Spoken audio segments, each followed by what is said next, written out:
She's safe. She's on a plane. She's on her way home. U.S. President Joe Biden on Thursday announced he'd won the release of American basketball star Brittney Griner after months in Russian custody.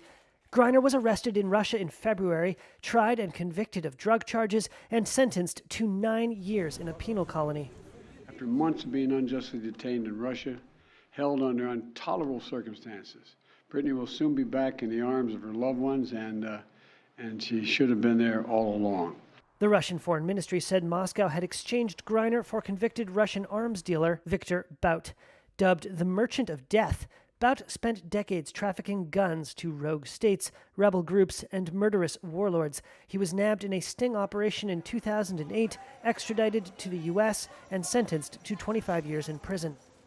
Russian news agencies said the Griner-Bout swap occurred at an airport in Abu Dhabi, in the United Arab Emirates.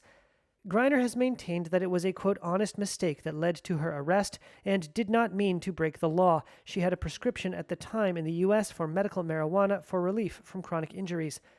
The 32-year-old star of the Women's National Basketball Association's Phoenix Mercury is a two-time Olympic gold medalist who was in Russia to play basketball during the U.S. off-season.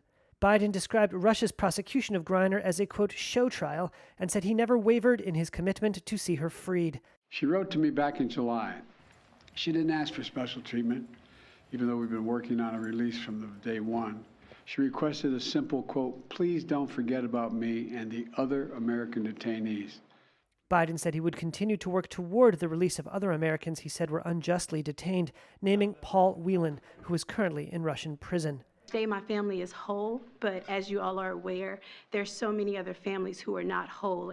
Griner's wife, Sherelle Griner, thanked Biden and his administration for freeing Brittney, but paid tribute to those who are still waiting to see loved ones again. We do understand that there are still people out here who are enduring what I endured the last 9 months of missing tremendously their loved ones. But she was committed to celebrating this moment. So I'm going to smile right now.